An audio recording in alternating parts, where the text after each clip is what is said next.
Okay, thanks very much for coming to this evening's fans forum. We're just about to get underway, so the bar is closed, I'm sorry to announce. It will open again at the end, as I say, for 15 or 20 minutes, so we can all have a drink afterwards. But let's start by introducing your panel for the evening. Firstly, QPR CEO Lee Hughes. Director of Football Les Ferdinand. And first team manager Jimmy Floyd Hasselbaink. Sit down. I did say the bar was closed. We actually ran a sweepstake on how long before the first bad joke from me. And it was in the opening minute. We all went for the first minute, actually. Okay, so let's just go through the format for the evening. Firstly, just a reminder to turn your phones off or stick them on silent if you can, please. There's going to be a raffle drawn afterwards. All your names were taken when you entered into the stadium. There are two prizes. There's a signed home shirt, which will be won, and also £100 of QPR cash, which will be added to the winner's account. For those of you who may not be aware, QPR Cash is the club's new loyalty scheme designed to reward supporters for their purchases within the club. £100 can be redeemed online or in-store at the QPR store on merchandise. Full details of the scheme are available at myqpr.co.uk. Also, welcome to everyone who's watching on the stream. If you have a question you'd like to ask this evening, you can tweet us throughout the course of the next hour using the hashtag QPRFansForum. And just before we do get started, just a detail on the people who are in the room. It's made up of 50% of our top loyalty points holders, 40% season ticket holders and members who are selected at random from those that registered their interest, and 10% are based on fan sites and fans groups. And just a point on that, Lee, it's always something that's important to you to freshen up the audience, for want of a better phrase, in terms of people who come to this evening. It's about giving people a chance to attend. You know, if we just did it the same way every time, then it would always be the same people. Nobody else would ever have a chance to really get in. So, you know, on the one hand, you need to balance rewarding people who've stuck with the club and been with us for a long time and making sure they get first crack, versus also opening it up to new people so they can come in.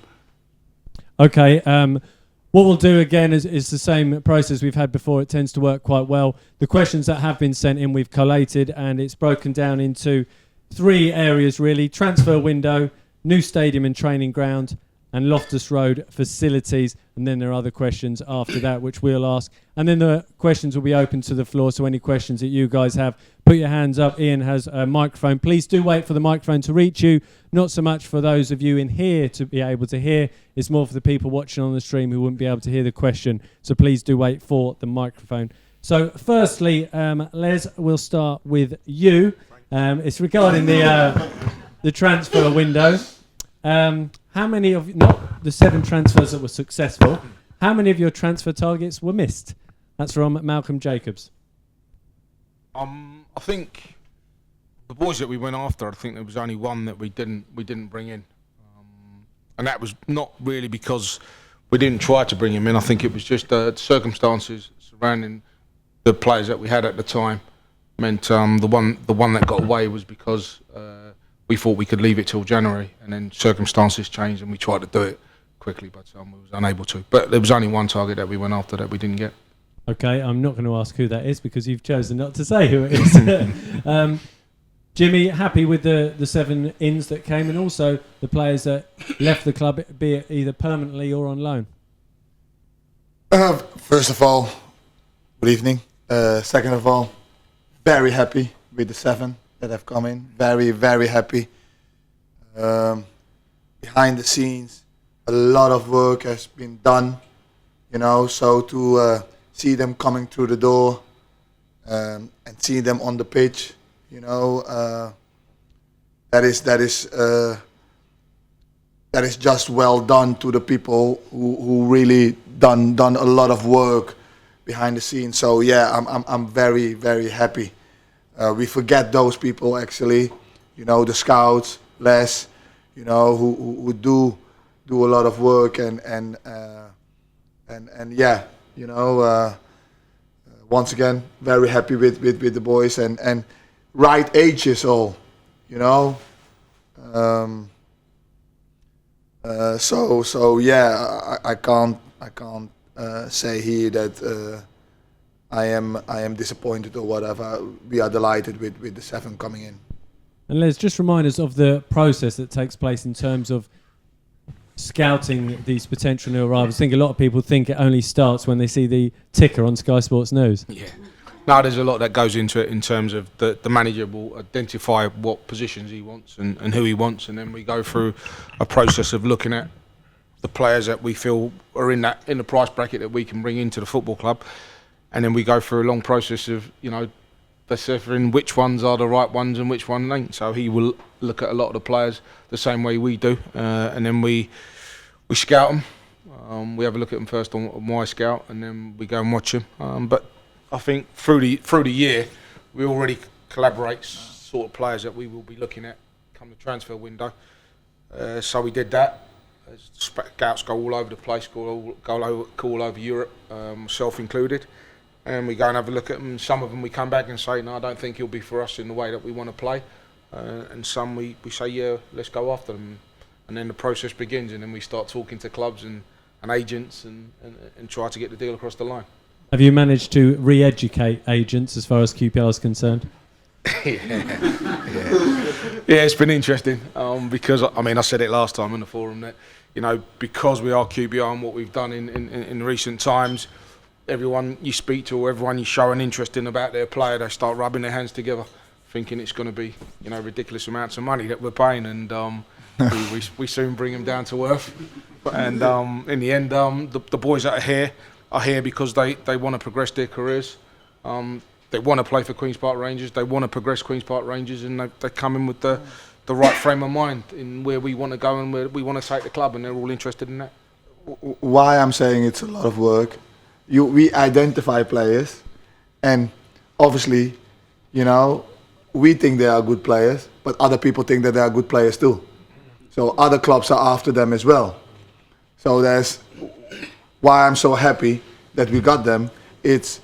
We are doing a lot of work to get them here, and why they need to come to us and all those kind of stuff. And that is not always easy, That is because you have everybody pulling at their ear, and we have to show them the real plan and why and all those kind of stuff, and that we have magnificent fans and all that, everything comes with it, so that's why we are so pleased that they are here. I think Yenny's a perfect example. Yeah. We met Yenny right at the end of last season, and after having a conversation, sitting there with him, with his agents and everything else, we left the hotel, and we was like, I think this is the first person we'll sign in the summer. It ended up being one of the last players because we had to, there was loads of work and there was loads of people in his ear because there was so many clubs that were after him, and we had to convince him that QPR was the right destination for him. So just moving on in a moment, how did you do that? I took him for a walk around the White City and said, "Can you go for a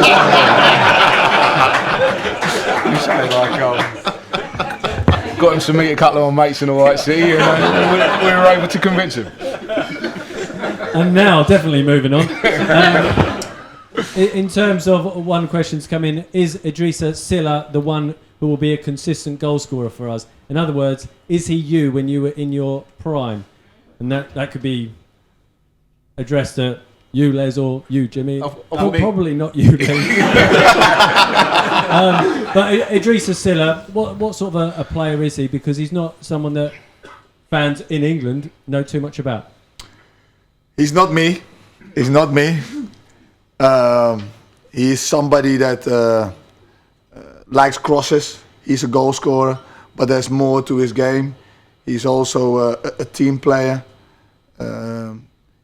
He scores a lot of goals with his head, so he's a little bit more like Les, but not as powerful as Les was, because there is a difference there.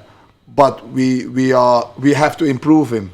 We have to improve him with those kind of things to get him a little bit more powerful and stuff. But he is a goal scorer. and hopefully, he will score us lots and lots and lots of goals. There's goals in him.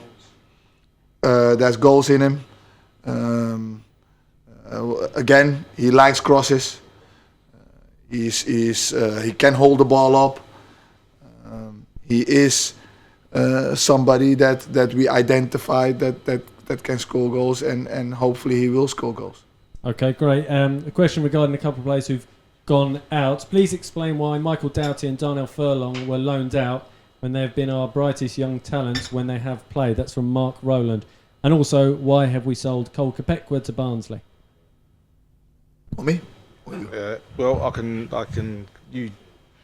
I mean, as far as the Michael Doughty and Darnell Furlong's concerned, I think looking at Jimmy's squad and the way it is, I think Jimmy's decided that those boys would benefit from further educating themselves in terms of playing men's football.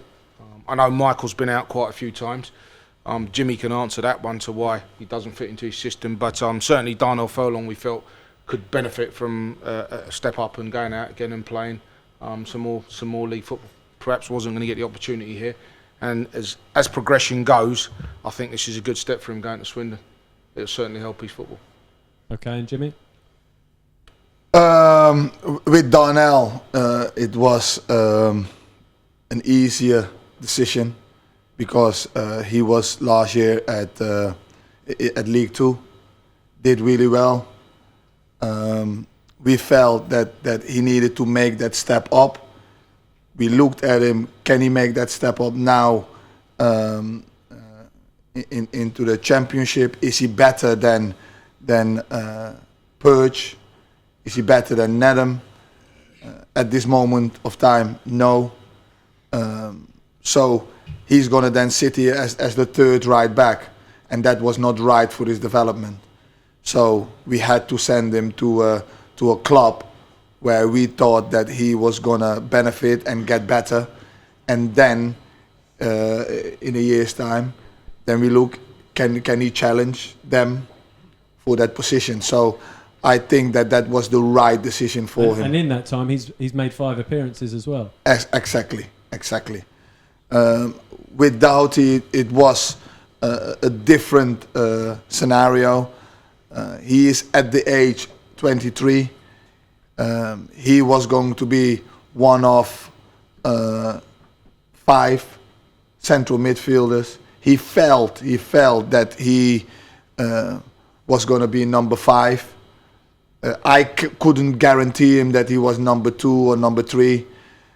He backed us to let him go because he felt that he was at a very important time that he needed to play matches week in, week out, and he didn't really wanted to fight for that place and wait for that place or for that opportunity, and that might have come in 4 months, 5 months, 6 months, or not come at all this year. So there I had to make the decision and look in a way after the boy, and sometimes we have to do that. Because it's if you have an unhappy player in the group for that kind of reason, it's not right. And on the other hand, he is a really good boy, so you want to do him right as well. And he needs the football. So I made the decision to let him go out on loan. And yes, he looks good because he had the pre-season with us. And we worked him really hard. So yes, he does look good, and we hope that we get him back, and then he can even challenge a little bit better, for that position. And hopefully in a year's time he will say, he will give us the dilemma that we can maybe sell him, and we say, no, you're going to stay here now and compete. Okay, question. Can I? You asked me about Cole Kopekwa, so I think it's important to answer that.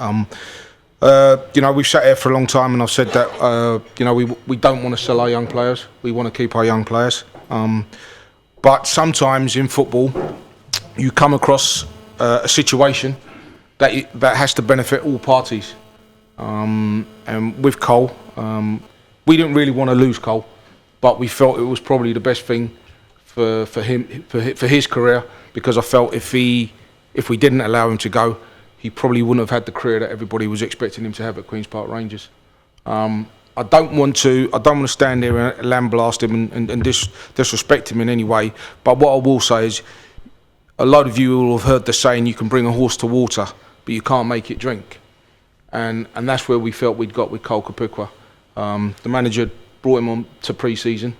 He'd done pre-season with the first team and perhaps never got to the levels that you needed him to get to. So we had to do something with him when we got back, and we felt we needed to get his fitness levels up to where they needed to be. So we set out a programme for him. And then I got calls from his agent saying the kid wants to leave, the kid wants to leave, the kid wants to leave, the kid wants to leave. So he didn't want to follow the programme that we gave him and just wanted to leave. So we had to make a decision on what we felt was right for him. And I really do hope he goes on and has a good career, because if he does have a good career, we'll benefit from it. But we won't benefit from his football, but we'll benefit financially from it. And sometimes you have to make those decisions in football. I remember when I was here as a young boy, I had to go to Turkey for me to realise my potential. Cole looks like he's had to go away from an environment that was comfortable for him, and perhaps it will spur him on to be the footballer that we think he can be. Okay, great stuff. Question from John Hilton I would imagine this is more for you, Lee. Why does the club not publish the figure for each transfer? Most other clubs do. Most other clubs I've seen actually don't. Sky News likes to take a shot at what they think the transfer fees are. But for me, it's about, as you just pointed out, we're having to re-educate agents. We're having to re-educate a lot of people. But the last thing I need is somebody saying, "Oh, you just sold that player for X millions of pounds. That means you got X millions of pounds, and you're interested in my player." Fantastic. So I never like to get it out there about how much money we have available. I like to keep our transfer kitty close to our chest, and I think that probably helps us in negotiations in the long run. Okay, thank you. And a question for, I think it's probably across the board. Over the past few months, the club seems to have successfully managed to rebuild a team spirit and work ethic that are so highly valued by the fans. Family ethos and club pride seem to have been restored. What has been the major factor in achieving this? That's from Sarah Anderson. Firstly to you, Jimmy, is there something that you've worked on in terms of having a team ethic and an ethos? Yes, we were really conscious about it, me and Les, that standards, values, respect, very, very important. But it is for us about habits, right habits, work ethic, wanting to work, people who want to come in and wear that shirt and give that shirt everything they got, but not do it only on a Saturday, but do it every day of the week. That needed to be brought back, and now we need to try to make that stay, and really transmit that, because that's your base, that's your platform that now we can keep on trying to build, if we have that, but that has to stay. And it is reinforcing that every day, talking, you with your staff doing and showing the right way, and them taking that off you and keep on whispering those things in their ears, but really demonstrating that those values are so important for success. And I would imagine it's also critical at the negotiation stage when you're first meeting up with the player or the agent in terms of what he wants to achieve and why he wants to be at QPR. Yeah, touched on it before. It's important. The manager, the one thing I do say to all the players when I sit down with them is, the manager works hard. If you don't want to, if you're not willing to work hard, this ain't the club for you. First and foremost, the manager works hard, and I think the word Jimmy is not looking for. He's been very correct in what he said, but I think professionalism is the word that we've been looking for. All the players, we expect them to be professional in every aspect of what they do, on the pitch and off it, and we're getting that now. I think for a long time we haven't had that here in the way that we'd like it. So we've got that now, and I think everybody's seen that. Everybody that puts that shirt on, win, lose or draw, you know, they'll fight every minute every minute that they're out there on the pitch to try and get the right result. And I think that's what most supporters want to see. Okay, just one more question regarding transfers. From Harry Neville, does Sandro have a future at the club? I'll take that. I'll take that. Sandro has in the beginning of the season, when the transfer window was still open, let us know that he preferred to go. Yeah. We had a little problem when he arrived from holiday. That has been addressed. You know, but then after, he has been a magnificent professional, magnificent.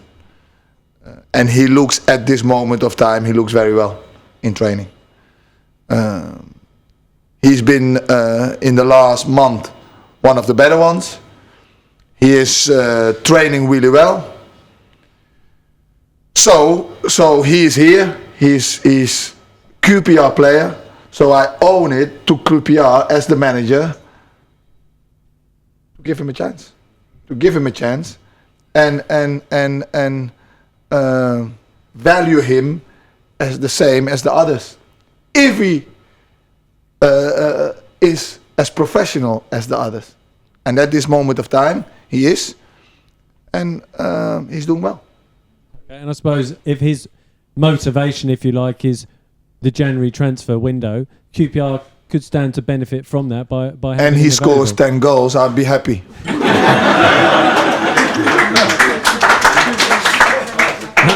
Okay, moving on to new stadium and training ground. Lee, you're up once more. Firstly, just an update on both, if we start with the training ground. On the training ground, I've kind of gone over this with the business side video that I did, but as people are probably aware, we've had the planning permission granted for Warren Farm.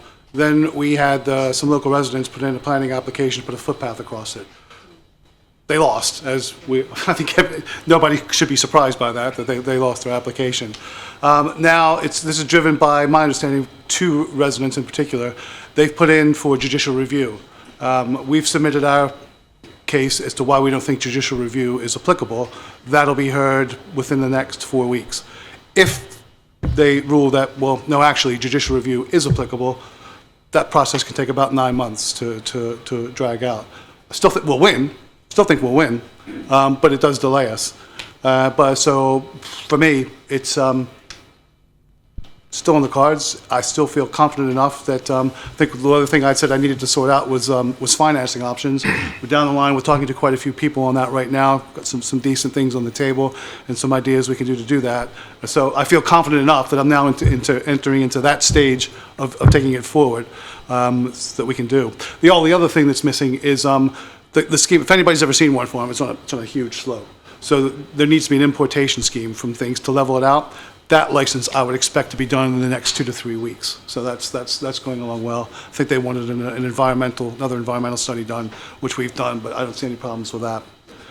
Okay, so in theory, all being well, worst case scenario, it goes to 9 months, then hopefully we get the right result, then that's Start all the the obstacles importation. out of the way. Yeah, start that would be it. Judicial review is the last throw of their dice. Yep. Okay. And just how motivated are you to make sure this training ground happens? I have put my neck on the line from the very first minute that I came in here and have said, if I do nothing else for this club, I will absolutely deliver a training ground because I think it is key to taking our club forward. We had some meetings today, academy up at, and also where the first team trained, and some of the issues that we have, you think, if everybody were together, we just wouldn't have these issues. So I think from a development standpoint, because it's key, getting players in, helping them, developing their potential, getting the best out of them, you've got to have the proper facilities on that. And, Leicester's a great example. Invested a hell of a lot of money into their training facilities, and it pays off. Burnley, when they got promoted, they put a lot of money in. Now, people can say, oh, well, we should have done that here, and we missed a chance. The only thing you can do with history is learn from it. You can't go back and revisit it and rewrite it. It's just not going to happen. But what we do know now is, right, we need to make this happen. We're going to do everything we can to make it happen. Stadium you asked about as well. I might as well give you the update on that. The stadium, as I've said before as well, we have quite a few strategic land interests around Old Oak. We're still pushing on that. We've gotten our first win, which is planning permission to develop Oakland's, which will be a housing development in conjunction with our partners, Genesis. That is a huge first step, because the one thing, don't forget, is we're just not going to write out a check and say, great, here's a check for a new stadium. We have to have enabling development to finance the new stadium. That's our first really, really big piece of enabling development. And I'll preempt the question, because the next one's bound to be about Car Giant. Am I right? There we go. Car Giant, they have their position on things. I respect their position on things, but we have our position on things as well. But in addition to our position, we've got planning permission as well. And working with, for me, that's much more important than having an opinion. So we're going to continue on that path. And as I say, if there is an alternative available, we'll look at it. For right now, I can't really identify a suitable alternative for it right now. So I am going to proceed and try and press that forward. A question from John Layson, which might be seen as a potential alternative. A number of years ago, a survey was carried out with the idea of increasing the capacity at Loftus Road. If I'm correct, the stadium could be revamped to increase the stadium capacity to between 26 and 27,000. Would this not be a better idea than wait for a proposed new stadium? I've never seen any kind of study that shows you can go to 26, 27,000. And the reason I don't think that would be possible, even if you could physically get 27,000 seats in here, is the footprint's the footprint. We can't handle what we have right now with 18,200 with the concourses we have, so we can't make the concourses any wider. Ellerslie Road isn't going to get any wider. People are stuck in there. If we went for planning right now with this stadium, we'd never get it. It wouldn't comply with anything, because it's just such a small site to operate on. We need a bigger site. And like I said, for me, a little insight into my interview with Tony and Ruben when they hired me. They talked about growing the fan base, what you do, and I just said, you start with the toilets. That might sound really churlish, but it's true. When people come here, they can't go to, it's like, well, I have a choice. It's going to be halftime. I can either go and get a beer, or I can go to the toilet, because I can't do both, because it's so congested down there that I can't walk through it. If I added more on here, I can't widen those concourses, so I've actually got more people and more congestion, so that's why I doubt that we could do it. You might, in this stand, I think you could probably add a few more people to this particular stand. If you went out over top of the road, you might be able to do a little bit with the loft. But everything else, I think, because of the restrictive easements you'll have on light that the surrounding people will have, I just can't see how it would work. And like I said, can't see operationally how you would get the concourse width that you would need to make things work. Okay, John, if you're watching, I think that's a no on the expansion. Sorry, John. Moving on then to Loftus Road facilities. What a link. Yeah. It's been brought up previously, it's been brought up again at this fans forum, and it is a bone of contention for many supporters. The location of the family stand, and is there anything that can be done or any plans to relocate the family stand? Yeah,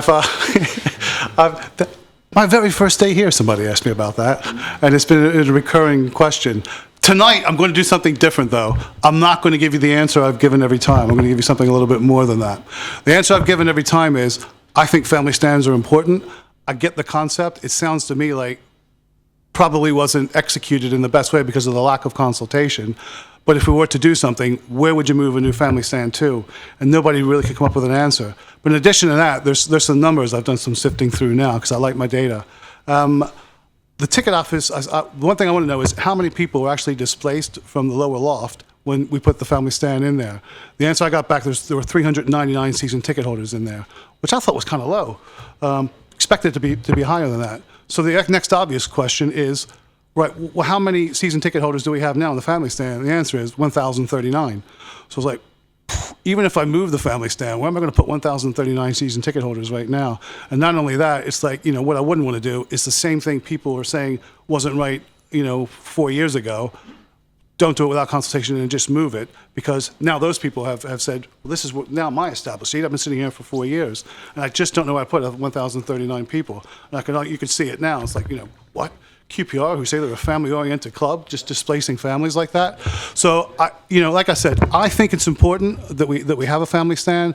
I can only apologize that it wasn't done in proper consultation. And if there was a solution where I could put a family stand somewhere else, doesn't really work on. Some people said, well, what about at the school end? But really, the concourse is too narrow back there to do any kind of family activity. And the other one is sitting right underneath the away fans is probably not the best place that you're trying to get families and get people involved in the club from a young age, because you want to keep with them with the club.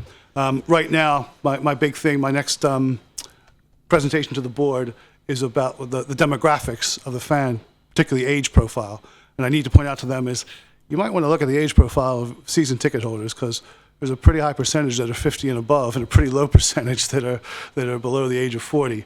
So we really need to work on that demographic to move the club forward, to make sure we have that next generation of fans coming in, which is never easy when you've got Arsenal, Chelsea, and everybody else on television competing with us, unlike the old days. So now for me, just so everybody knows, we talk about what we're trying to do with the club.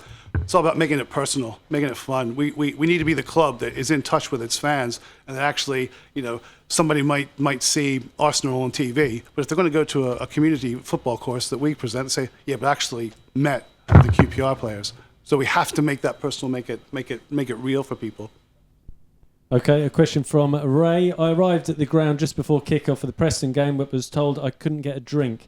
This seems bizarre to me. Surely the club are missing out on much needed revenue by stopping fans buying alcohol. I absolutely agree with Ray, but unfortunately on that one, it's part of the licensing provision. There are two things, and I don't want to get myself in too much trouble, because I've already once got into big trouble with the Hillsborough Survivors Association. But there are two things that I just don't understand about football, which is, one, the licensing laws around drinking, where you can't drink within sight of the pitch, and you can't drink within 15 minutes, for our license, it's 10 minutes prior to kick off, and they expect us to go down and slam the shutters. And then also during, I think it's 20 minutes or 10 minutes before the final whistle. I think probably going back a number of years ago, when the Taylor Report was first written, it was probably appropriate, and that was probably very legitimate. I think football's moved on a lot more since then. The other one that gets me in trouble is the standing. Again, if anybody from the local council is listening, we're stuffed right now based on what I've said, because they aren't going to be happy. Because I just don't get the whole standing thing. It's like, people want to stand up. For me, it's more of a supportive services issue. If the people in the back don't want to stand up, then I understand that. The people in the front should sit down. But if people have a dedicated section where they want to stand, do it at rugby, do it everywhere else. Is football really that different? And again, I know it goes down well, but you can't start with the premise that all standing is by definition unsafe, because I think there are ways to do safe standing. And now I'm in deep, deep trouble. I'm probably going to get a letter from the league and a letter from the FA tomorrow, but that's the answer to that, and I wandered a bit. Okay. What are your views just on that with regards to safe standing within a stadium? Do you have an opinion on it, Les? Yeah, no, I played for an era where a lot of my era where standing was, at the loft and stuff, people were standing. So I enjoyed it a lot more. People want to get behind. You see people wanting to stand in their seats now. They get up and they a lot of them stand sitting on the back, and people say, "Sit down." The problem was when you scored in those days, you were stood next to someone you hadn't been stood next to before the cross came in. Because I threw himself in the crowd. In Germany, they have stadiums that in their league games they have a standing section, so the seats they be flat and you can stand, everybody stands. And then if they are in Europe, like for instance Schalke has got that, if they are in Europe, then it has to be because of the UEFA is asking every stadium to be seated. Then they convert it again to seated stadium. But in the league in Germany, you have sections in stadium that they stand, and it's working really great. I knew I should have stopped at the licensing provision. I just guarantee you. I love it, yeah. Oh, by the way, the other one is we have gotten our, I won't say our wrist slap, because it's a lot more serious than that, because we were serving at one point past the 10-minute rule prior to kickoff. And the person who actually is responsible for that, and if anybody here knows Albert, who's been here like forever, Albert is a license holder, so he's personally responsible for a fine and potential prison sentence.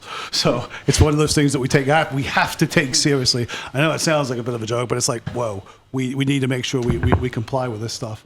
But I think it's really about maybe having a chat with the council and saying, listen, if we just went and shut the shutters at 10 minutes to 3, we're going to have a massive problem with fans who are going to be upset they can't get served a beer now.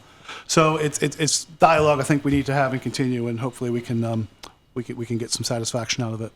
Okay, just one more question with regard to facilities, and then we'll open questions to the floor if you have got questions. And it's a question that came in 3 or 4 times. This particular from Gemma. I was just wondering whether we'll be having our names put on the back of our seats. With that, I've actually addressed that. I think I told a couple people it was one I didn't have planned when I looked at the cost. Now I've managed to eke out a budget of about 30 grand, which I invested in the worst facilities I found here, which were the toilets in Ellerslie Road. If anybody sits in Ellerslie Road, hopefully you notice we actually refurbed those over the summer. Now, for me, it's a really nice thing to do, and I think it's a nice to have. But right now, we're not even getting the basics done, and we want to do and so for me the nice to have is like I make a decision. I could spend. At the time, I was told it would be about 10 grand, but it turned out it's more like 15 grand. Throwing the labor, it's getting close to 20 grand. And I think that money, while it's a nice to have, really is important that I try and address the facilities. Now, if it's an issue, like I said, I'm always happy to talk to people. Anybody who's ever stopped me knows I'll chat with you all day. If it's an issue, maybe there's something we can work out in terms of, right, how do we do this for the future? Is there something like, okay, can we have like a premium section or something like that where we say, all right, well, would you pay like an extra £2 or something like that to have your name on the seat? And that way, it's like, okay, well, at least that covers the cost of it, and that way, but I still can squeeze out budgets in other areas that I think are really important to address in terms of trying to get this stadium into some kind of reasonable standard. Okay, if you have got a question, just raise your hand and we'll have the microphone coming over from me. And as I say, just wait for the mic so everyone on the stream can listen. If you are watching on the stream, just a reminder, you can send questions in using the hashtag QPR Fans Forum. I think it's really refreshing, some of the stuff we've heard tonight. And the question I'd like to... Is there a butt coming here? Okay, good. So, I mean, we have raised it from the Law Supporters Association. I'm John Reid, the secretary, and we've raised it, our concerns. And as you say, hindsight is a perfect science and you can't go back. What worries me is the consequences. We spent 4 or 5 years spending millions of pounds building 2 fine relegation teams. It's got to be said, we did it very well. But the legacy of the wage structure, the debt and all of that, I think it's very sensible now, the way we're running the club. But I don't want to mention plans and 4-year plans or any sort of plans, but the question of where we are now with the a balance of a youth policy, of sensible spending, and let's be fair, us as fans as well, because it worries me sometimes, some of the message boards, that we're not top of the league, that we haven't got a God-given right. There's 11 ex-champions of England in this division, 2 ex-European Cup winning teams, and I think we've got to have a sensible approach of building a combination of youth, of players, hungry players, I think is the old term for it, and players we can develop so that we can actually do that. So that's the question. What sort of financial basis are we under? Because I think the question of new stadiums, all very well, but we're not quite filling this one yet, and I think we've got to build. We've got the fan base actually. I think it's sensible pricing, getting people in. The training ground, although mention of Warren Farm, used to play there for Cardinal Manning many years ago. I hope it's improved since those days. Because I can tell you it hasn't. Yeah. It hasn't.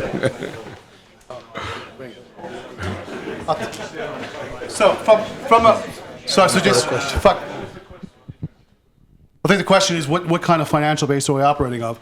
The one thing I would add to that, everything in addition to what Jimmy and Les have said about re-educating people, getting in proper financial structures and doing things sensibly, is you do have to tip your hats to the owners who turned around and said, we understand the mistakes we've made in the past.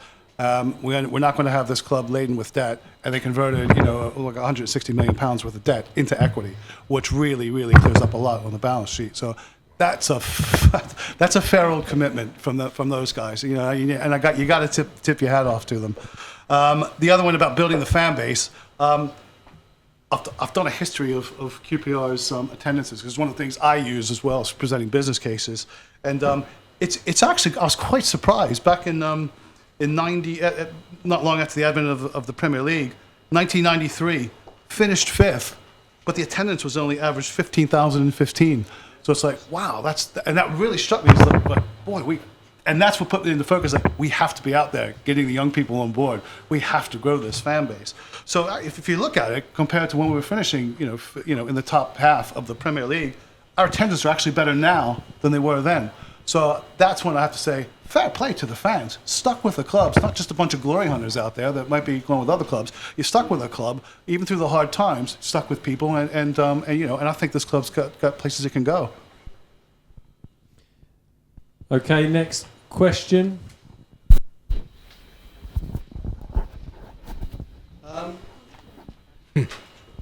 John O'Mahony from Kick Up the Arse. We've spoken before, Lee. Now, what I want to broach upon is the newly inaugurated Forever Ours, especially with reference to Stan Bowles' fundraising efforts. I think they're inextricably linked. Forever Ours, I give it a cautious kind of welcome, only cautious because it doesn't meet the remit that I think it should meet. I can't reconcile how it can be seen to be raising money for charity, which, in itself is a great thing, but there's no provision for raising any welfare funds for former players. I'm really, really disappointed in that, so that's an observation. I'll give you a case study, right? I'll pluck a player out the air. A lot of you in here will remember Frank Sibley. Youngest debutant for QPR at 15, put his body on the line for the club, lost all his cartridges pretty much, had to retire at 23. QPR manager at 29, thereafter served as caretaker manager, assistant manager, you name it, he did it. There was not a more loyal club man than Frank Sibley.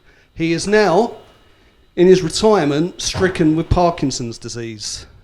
Are we really saying we're raising money for charities, which is great, I'm all for that, are we really saying we can't do something for people like Frank Sibley? Likes of him, okay? So there's a case study, there could be others. Going to get on to Stan Bowles. I know that the meeting took place with the Benefit fans group yesterday. We at Kick Up the R's, we've got a plan for Stan that you would know about. We're fully behind them, fully back them. Now, as we understand it, you've agreed in principle to it, Lee, you and the committee. You've come out of it, it's agreed in principle. They've got to go away, do all the things you asked them to do, and then come back to you. I think they've got a hell of a task, okay? 'Cause, the club's taken a laissez-faire approach to it, and I just think that's going to take a lot of time by all the things they're going to need to do to meet your requirements. And for me, time is of the essence with Stan. He's got a degenerative condition, and he needs our help now. So what help do you think that would help Stan's financial condition? help for his future care. So his future for care. his future care, Right, his okay. current care, his future care. How much would that be? Obviously, I can't put a figure on it, Lee, but it's going to be a substantial amount. That's the whole point. No, Lee, it's going to be a substantial amount. I mean, you can play games with me there, but basically he needs significant funds, for the rest of his life. His daughter's looking after him, whatever future care he needs, it can be done. Now, I'll give you a couple of examples. Can we have some quiet here, please? Can we have some quiet? I'm making some important points here.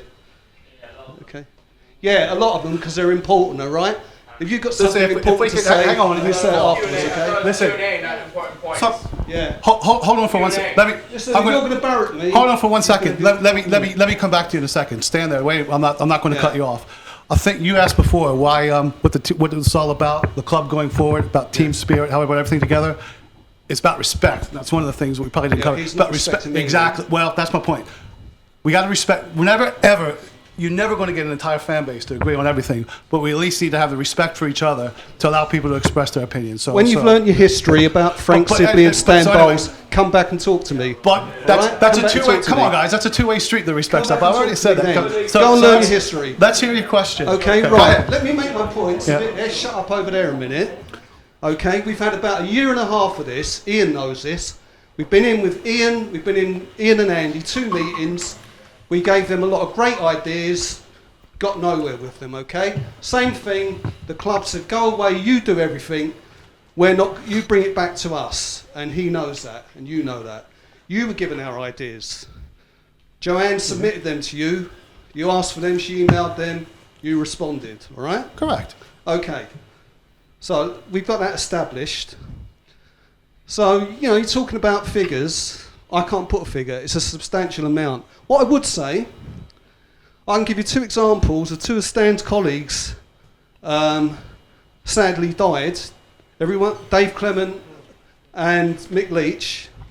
The club were able, in Dave Clement's case, the club were able to put the game on within a month. After Mick Leach died, the club were able to put it on within 3 months. All right? So it can be done. Can be done. There's obstacles being put in the way. I wish the group that are doing it, the Stan Benefit Group, all the luck in the world. We're completely with them. Couple of points. I'm going to wrap up in a minute. You'd be glad to know. The Rodney night that's mentioned in the Forever Ours minutes, we actually approached Rodney, Kick Up the R's, Plan for Stan, myself, Joanne, Dave Thomas, okay, and he actually offered to put on a sportsman's dinner here. Now, we were told it wasn't appropriate to have a dinner, sportsman's dinner, in a function room that has dinners here, okay? Subsequently, we see in the minutes, there's a proposed Rodney night. Now, just put this to you, Lee. You can answer this in a minute. If it's the fundraising idea for Stan that we came with, that'd be great. Only you would know that. You can come back to me in a minute. Okay. What? The final thing I would like to say, all right, I hope you're making notes. The final thing I'd like to say, I've looked in that club shop 3 times, right? The only individual player, past or present, whose name is being exploited, his image is being exploited, guess what? It's Stan Bowles. We suggested a range of merchandising, us at Kick Up the R's, Plan for Stan, to raise money for him. So he's the only person who's got no image rights nowadays, like a lot of these average players have. The only person whose image is being used, okay? And that's probably for the club's gain, not his. So there's a few points. There's a lot to deal with, okay? I'll pass the mic on. You can come back to me. Thank you. I'm not sure what the first question was, though. Right, okay. It was a. No, seriously. All right. I'm not laughing, actually, because I think it's serious. The first question was about fundraising. We've That's got no guts in this. The first one was fundraising, okay? Well, the first thing I pressed on you was the urgency of getting the game. no. It was about a sportsman's dinner. I don't know. I'm afraid I don't know the answer. I was trying. Sportsman's Right. dinner, right? And we've got a record of this. Sportsman's dinner. Rodney Marsh, we've got the emails Right. of it.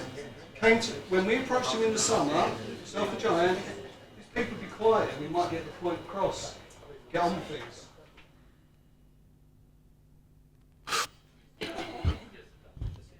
So the sportsman's dinner. We're actually trying to help someone here. I think that's the whole point. I think everybody agrees that we're all trying to help someone. So I think that's an extremely important point, and that's what we're trying to. Let me make the point, Right. because I'm getting quite annoyed with some of these people. They don't seem to get it, okay?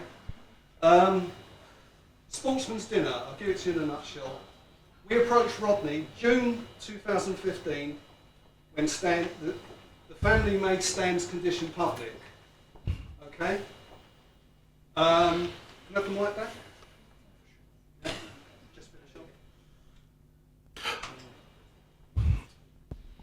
Yeah, when it was made public by the family, we approached, got the family's permission, started approaching well-known QPR supporters. Rodney Marsh was approached, emailed in America. He actually said, "I'll do a sportsman's dinner for Stan, all proceeds to him and his family." We took this to the club. Okay, we were left to go off and try and do it ourselves.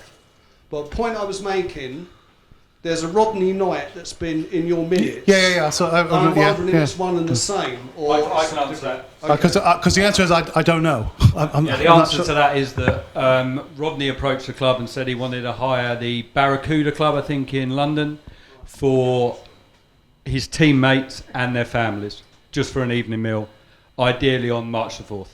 That's what is meant. Completely separate. Oh. Okay. Okay.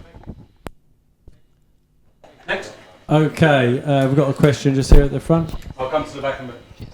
Steve Gowers, I've been a fan for about 1 million years. Sometimes it seems a little longer. Can you put all your bottles down and anything you can throw at me? Because there's 2 very quick questions. That's just There you go. You're all right, I'm done. Will you be happy with a top 6 finish this season? And also, do you think we're good enough at this stage for the Premiership? Just an easy one, come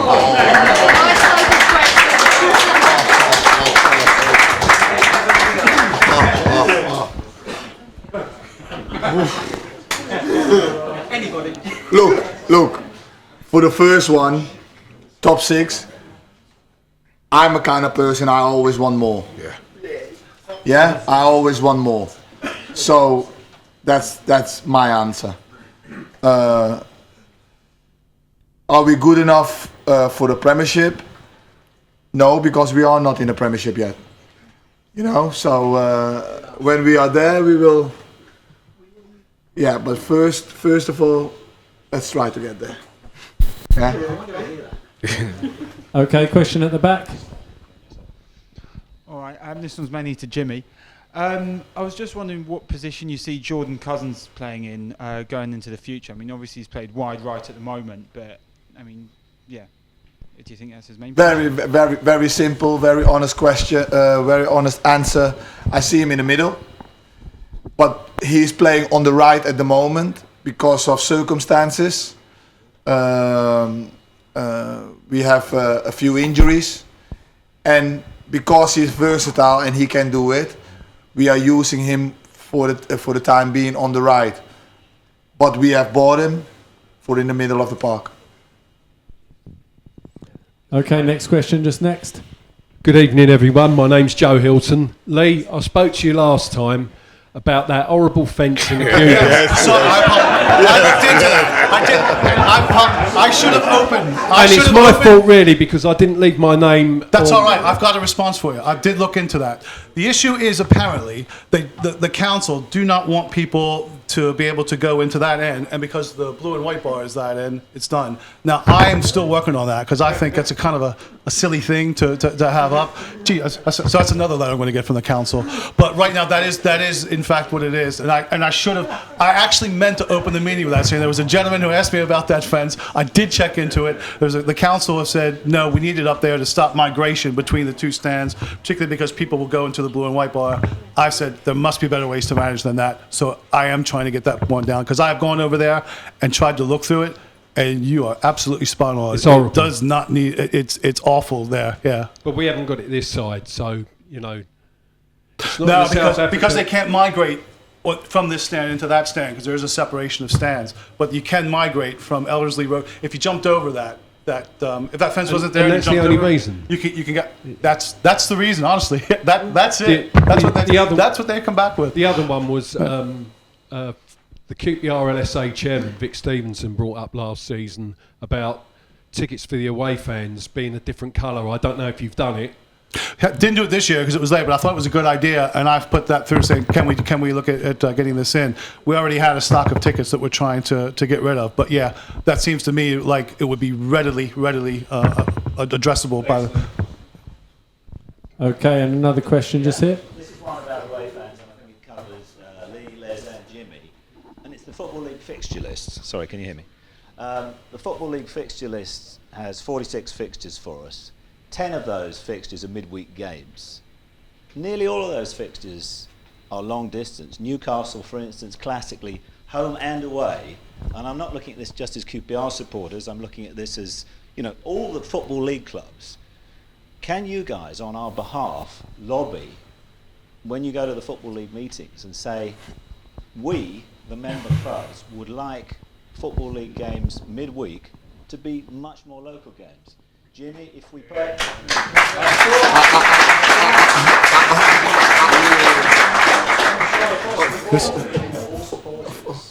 And I think all managers, I mean, Newcastle... For me as a manager, that would be perfect because... Believe me. No, it is because...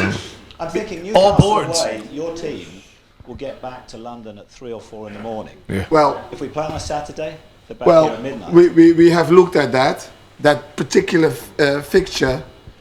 We play Newcastle, and I think the next game for us is Blackburn away. So we are. This is the other way around. Okay. So. Hey, don't trust him, all right? Don't trust him.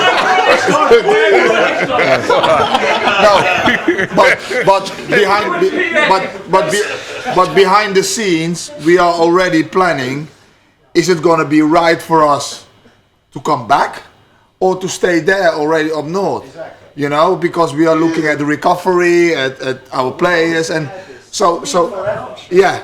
No. It is the Football League. It's not But I think if you Every club, and every from a commercial standpoint, would rather do it that way. And I can assure you, every club has moaned to the Football League. I once sat on the fixtures working party of the Football League. It is one of the most complex things you can possibly imagine doing. But one of the issues they're trying to do, and I'm not going to open up the can of worms here tonight, is they are trying to eliminate midweek fixtures altogether. Sean and I was coming with that whole game solution where it would reduce 20 games per division. Boxing Day actually is the other way. Yeah. There's no transfer. Yeah. No, but normally Boxing Day is closer though. Well, it's Brighton, so it's still a fair old trip. Yeah. Still a fair trip. Yeah. Last year was Ipswich, which took forever to get to.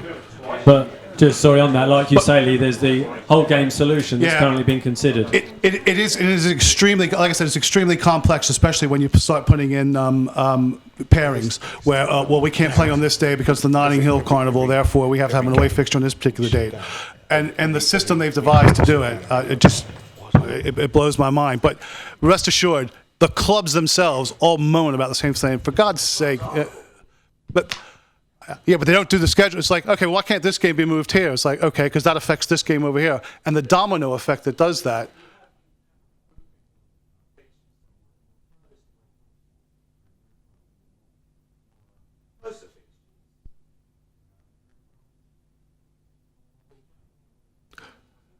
It's. I get it. If there are any statisticians out there who do the algorithms, I'm willing to take it to the Football League because we don't like it. But the fact of the matter is, from a scheduling standpoint, there's been no solution to this, and I can't actually sit there and have a go at it about something where because for me the easiest thing is to have a go at them about things, about stuff that I'm not actually responsible for. But like I've got no issues with trying to change it at all, but it gets brought up every summer, and every summer there's not a lot of scope for actually doing much about it. Okay, next question, please. Yeah, hello, gentlemen. Thank you much for the invitation this evening. I've got two questions, one for Les and one for Lee. Les, I was here last time. You unfortunately wasn't here, and I spoke to Lee about grassroots football and how I live in Surrey and I'm a FA registered coach. And I'll never ever see any QPR coaches or scouts ever at any of our games. And I know we didn't have any staff at the time. I just wondered how we've progressed in that way. I think you saying that we've had a load of kids in from Surrey in the past. There's been loads I've never seen one. Yeah, you might not have seen them because they're not always there blazing with the QPR. Chelsea and Fulham and Southampton and Middlesbrough and all the other, they're quite apparent that they're there. Some people go there with just coats on that. They're supporters and they just have tracksuits on and stuff like that. We're in certain facilities. We're trying to improve our scouting in inner London. More than anything, because we had them from all over the place except for inner London. So it surprises me that you say that we weren't in Surrey, because when I came through the door, there was a load of kids in from around the Surrey, Berkshire area. And I've asked the scouts where do they go, and they, you know, we've had loads of kids in from Surrey and sort of like Buckinghamshire and around that area, and not enough from inner London. But we are trying to increase the presence all over the place, and you know, with Brentford closing down, we're able to bring in more players, because what you got to remember is, as you just said there, you got Chelsea, you got Fulham, you got Brentford, you got all these teams around that side. Reading are very active. Yeah, exactly. And we are active as well, because I think if you came, like, obviously being a QPR fan myself, I'd like to see our guys coming out to. I mean, I'm part of a club that's got 27 teams. Yeah, and I've asked all the other managers, and nobody's ever seen over the years, never ever seen. Yeah, we QPR. get that quite a lot. You know, wherever we go, apparently we're nowhere. But there's a load of kids in our academy, and I want to know where they come from, because they certainly come from somewhere.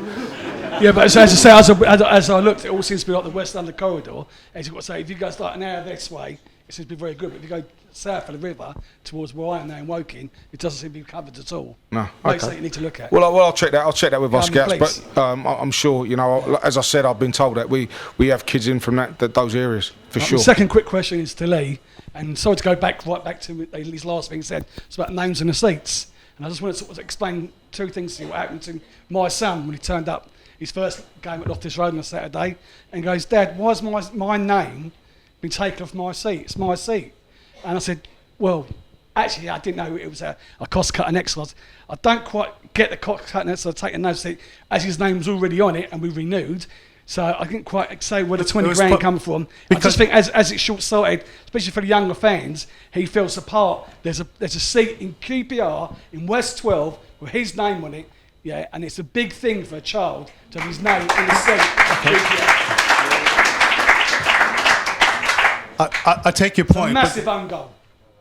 I take your point, but the old badge was on there, which is why they were taking it off as part of that. Then it was a replacement cost that was done. Yeah. I don't mind, yeah. Because my son-in-law does all that. My granddaughter came to 2 games and she got the bug. She wanted a season ticket for her 7th birthday because she wanted to see her name on her seat. Can we do that for her? And are we allowed to put the crest on it? The answer is yes.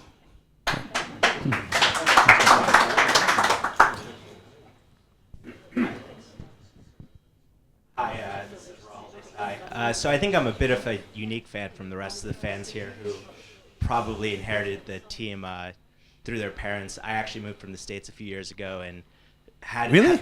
Yeah. Yeah. I had a chance to pick a team from scratch, and I picked QPR. And I think it's precisely because... Good match. That's my comment. No, and it's precisely because you get access. So I really appreciate Jimmy, Les, and Lee the opportunity that you guys have given me and the rest of us to actually interact with you directly. My question is, I think of myself as a one-man QPR proselytizer. I brought a number of my expat friends to matches, and one thing I've noticed is compared to other grounds, there are some days where the atmosphere is a little bit more flat, and how this affects retention of fans. So, for instance, I brought a friend to the Preston game, first match, an American guy, and the atmosphere wasn't such that I don't think he's inclined to come back to the game, and that's probably related to the performance on the pitch. But noting the limitations on the family stand and how that affects the atmosphere in the crowd, what are some other ways that we can improve the crowd atmosphere so, irrespective of performance on the pitch, people are still cheering? Because there are players who don't have songs for them. What are the ways that the club envisions to mobilize fans to be more active and make the atmosphere more fun at matches? The first thing I'll tell you as a fellow American is clubs never can get fans to say this is how the atmosphere should be. It always comes from the fans. Fans do not like being told what to do by the clubs, which is why I try to never tell you guys what to do. But it's self-generated. If you look at things like what Crystal Palace did, they had their ultra section, who really would be like our section over in the corner there.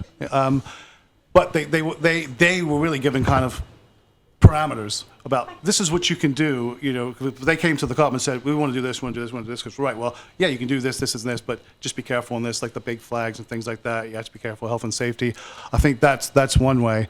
You know, I'm happy to assist anybody if the fans want help from the club in terms of what they think we should be doing. Definitely, but I think if I try and actually initiate something that makes something happen, it probably falls flat. I guess just but as a follow-up, and sorry to people who have questions, if there is a way for fans to mobilize to create the infrastructure to make the atmosphere more fun, I'd be happy to get involved. But I think it's something that fans. Where do you sit? Where did you sit when you come to? I sit around the pitch, so right. I like the upper loft, but I move around. See, upper loft is one area I'm thinking, because when I looked at it, we've got about 1,000 seats in upper loft that are not season tickets, and I wonder if some of the people who relocated from lower loft, would they consider going to upper loft if they located in another area of the stadium where that really could be the area. But that might be one thing. But I'm willing to work with any. I don't know, you guys, if you had any effect on the players, things like that. I think as a former player, the one thing I did know was when my set of supporters got behind the team, it really infused me and it infused the rest of my teammates. I think nowadays supporters come to stadiums, and rightly so. You pay your money, you want to be entertained, and if you're not being entertained, you don't get behind the lads. And that itself makes the stadium flat, makes the players flat. Listen, I know players get paid, but they come to try and entertain you, and sometimes it's a bit of a struggle because the teams might come here and not play the way we want them to play, and it's a bit of a struggle. But once you get behind us, and I think, Paul, we did this last year, there was a couple of occasions where the noise out there was unbelievable, and you could just see the effect that it has on the players. It gets them up and it gets them going, and even when things are going wrong, you get behind them, and I'm telling you, they'll give you everything they've got. And sorry, quickly, just because it just came to me. The interesting thing about the Preston game is Jenny Winstanley, who's our head of operations here, before we even opened the gates, she said, "It's really flat. You can feel it. You can just tick it up. It's really flat out there today." And that was before we even opened the gates. And she was right. Yeah, she was exactly. absolutely spot on. Everything was flat around the whole around the whole place. But yet she could detect that before she opened the gates, which I thought. That there is something tangible about that. Okay, just following on from that, there was a game against Rochdale talking about the younger players and getting behind the younger players, getting behind all players, but younger players in particular. And I know during the game against Rochdale, there was a couple of fans who were disappointed with a misplaced pass by one of the younger players, and you actually, Jimmy, turned to the stand and said, "Come on, that's your boy. You've got to support him." That's something that's so important, particularly when you are trying to bring these young players into the first team environment. Well, I'm hearing the supporters saying themselves they want to see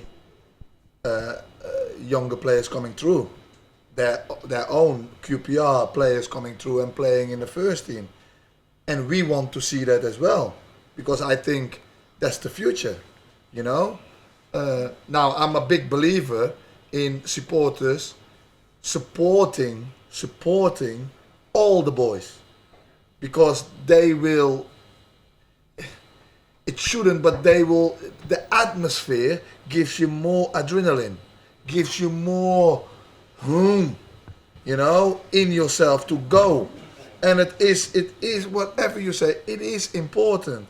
But even more important when you have a 17 or 18-year-old boy that has never played in the arena, never played in front of 18,000, whoever is in front, ever is in the stadium, they need that extra help.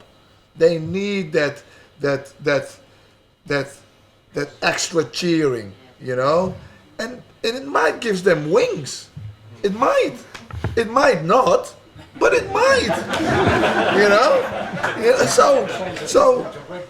So yeah, but at least support them, at least be there for them. It is important. We want to bring our youngsters through. Give them all the help that they need. Other energy drinks are available. Another question is here also. It's all right if I stay down. QPR QPR's always proud, made a point of being a big family club. Can you tell me why, probably Lee, this is more aimed at you, not personally, but why once again the smallest minority of the club, the disabled supporters, are being penalised, for want of a better word? For the past couple of seasons we get match tickets and we get a carer ticket. We used to get the coach ticket and the carer ticket on the coach, which makes a hell of a lot of difference to whether you can go to the games, away games or not. I mean, I speak from mine and Richard's experience at the moment. Now, all of a sudden, this season, with no announcements, no forewarning or anything, we go to order our tickets for the first away game, and now we are not getting a carer's coach ticket. We're getting the match tickets, which is a bit of a contradiction in terms. If you're giving away a carer ticket for the match, why can't... It's only about, what, 5, 6 of us, Richard, that travel on the coaches? Yeah. It's not a great deal of money involved. Why has it been done? I would love to tell you I'm familiar with every single issue that's in the club, but I'll be honest, this is the first I know about that, and I will look into it for you. I will look into that for you. You make sure you leave me your number. Don't do like that guy. Yeah. I will. As I said, it's only, what, 5 or 6 of us in it, Richard? Yeah. Just let me. I'll grab you afterwards. That sounds like it's up.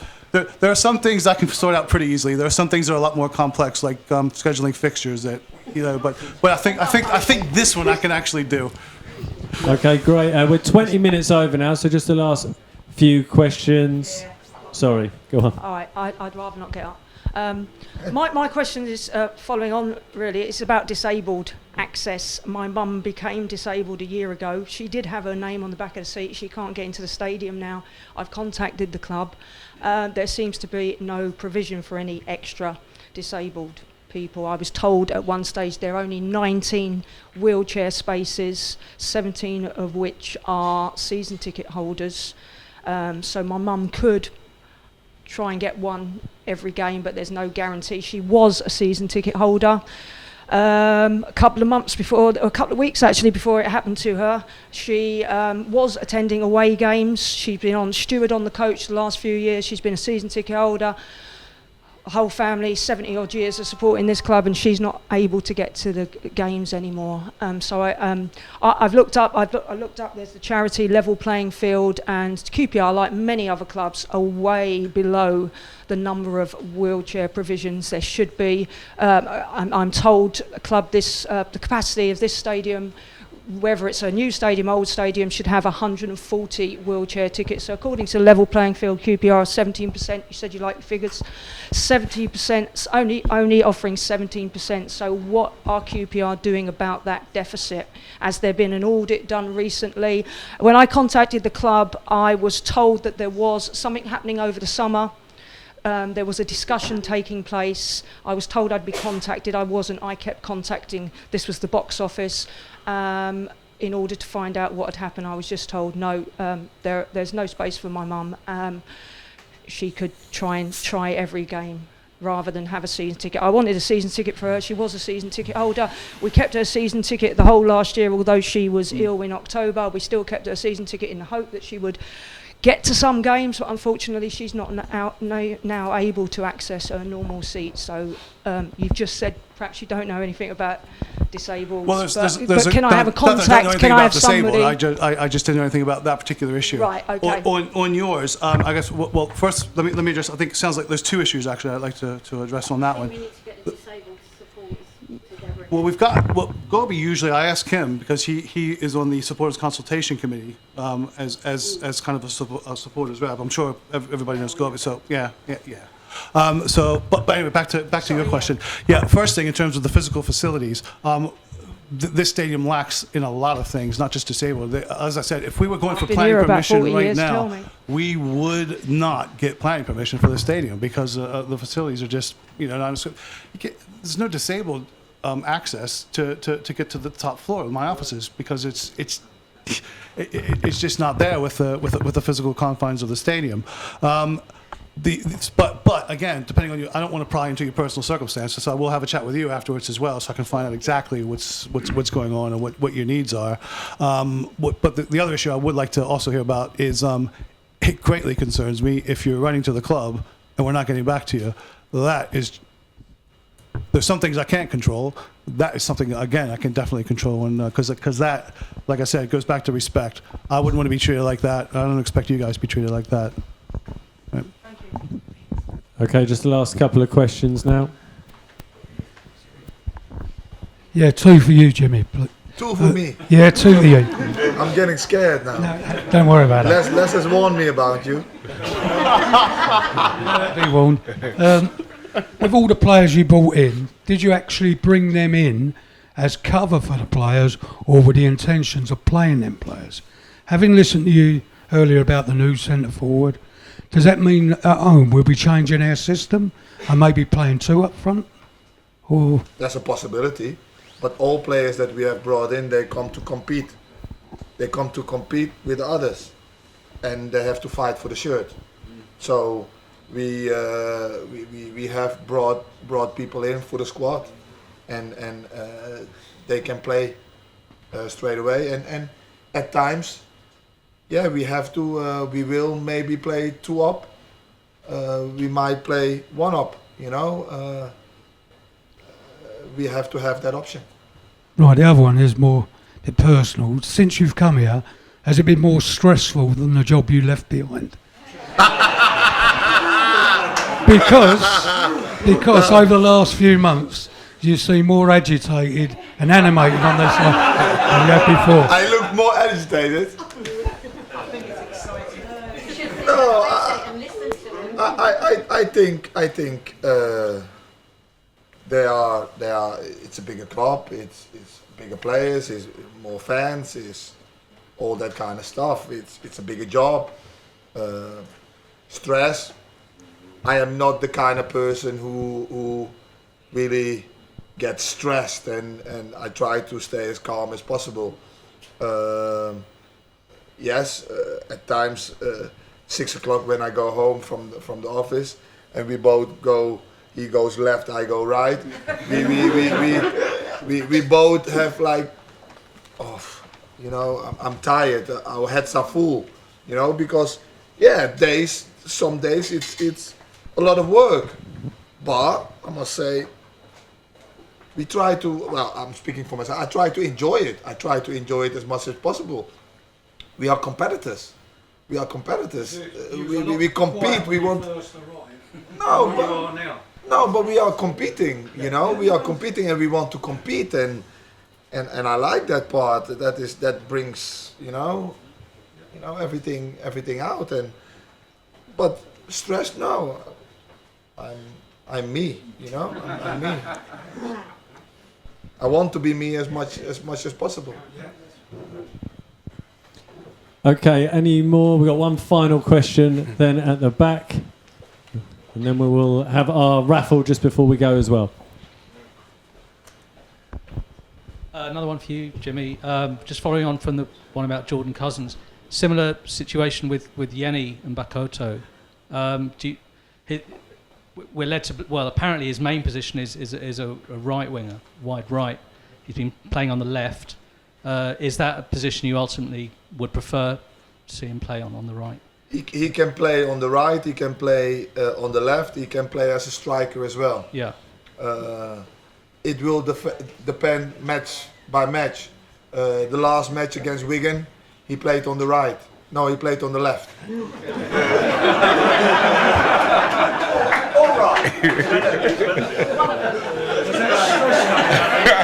He played everywhere.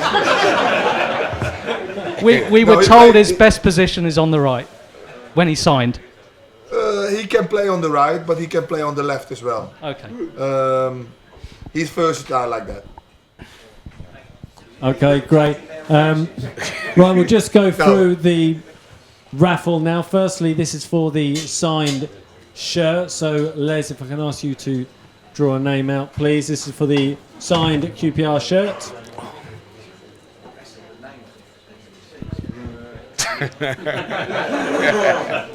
Who said that? Patrick Driscoll. Patrick Driscoll, here we go. Do you want to come up and get it, or do you want me to pass it to you? Here we go, thank you. Round of applause for Patrick.